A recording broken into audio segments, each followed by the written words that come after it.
मामला बहुत साफ और सीधा है। वो दौर बहुत दूर रह गया जब कभी पाकिस्तान को दुनिया के दीगर मुल्कों से, ख़ास तौर पर दोस्त मुल्कों से किसी भी मामले में कोई मदद मिल जाया करती थी।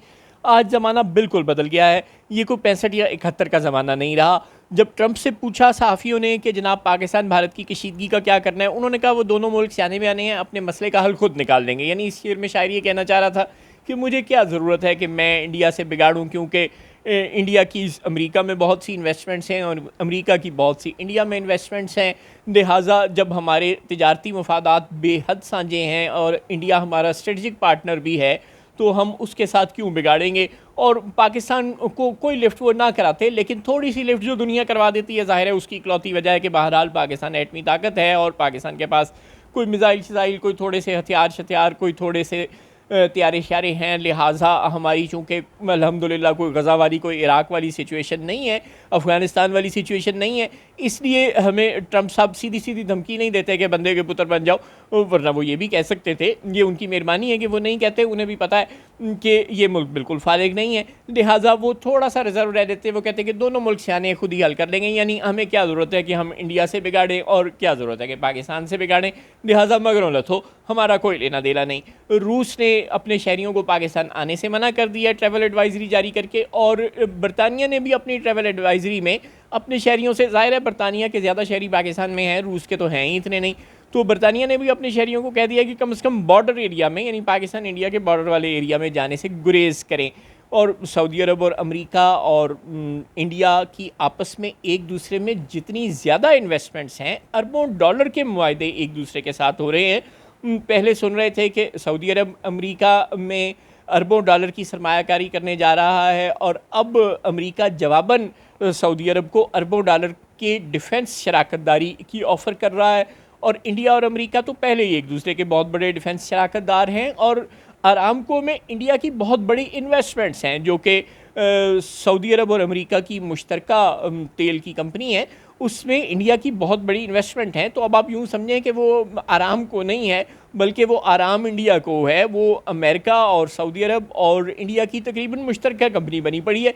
यूँ स्ट्रेटजिक मफादात सऊदी अरब और अमेरिका और इंडिया के जिस हद तक इकट्ठे हैं, उससे ये बात हमें समझ लेना चाहिए कि जिस तरह कश्मीर पर मोदी जी के यूनिलैटरल इक़दामात के बाद हमें यूएई से और सऊदी अरब से कोई ताउन नहीं मिला था, बल्कि उल्टा यूएई ने मोदी जी को वो अपना सबसे बड़ा सिविल अवार्ड दे दिया था, और पाकिस्तान को एक तरह से मैसेज दिया था कि भाई अपने मसाइल खुद हल करो, हमारा कोई लेना देना नहीं है मसला कश्मीर से।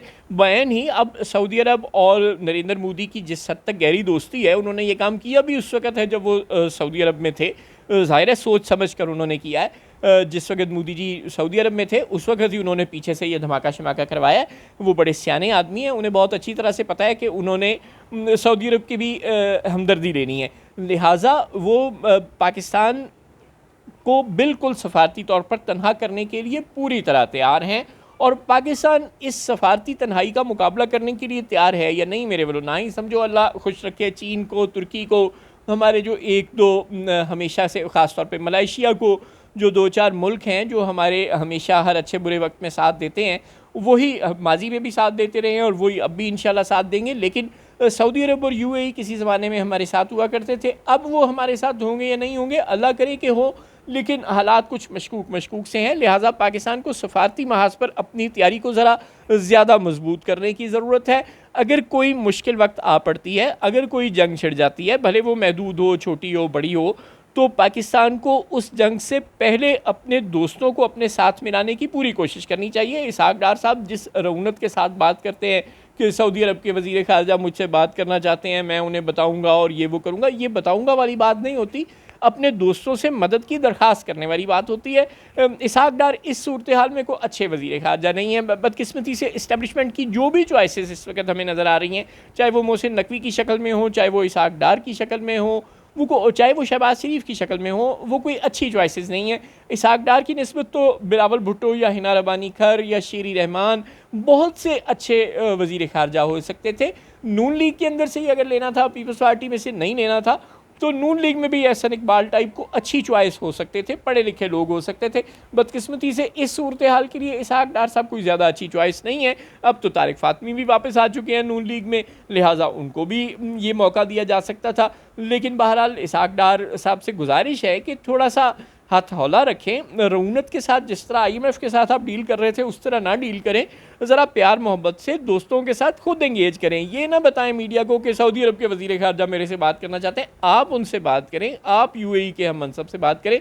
वैसे भी शहबाज शरीफ साहब को खुद शायद आगे आना पड़ेगा। माजी में भी हमने देखा था कि जब IMF के MD के साथ इसहाक डार साहब ने मामला ख़राब कर दिया था तो शहबाज शरीफ साहब ने खुद पेरिस वो गए थे इत्तफाक से, और उन्होंने उस मौके का फ़ायदा उठाया और IMF की MD से खुद मुलाकात करके उन्होंने स्टैंड बाई अरेंजमेंट की थी।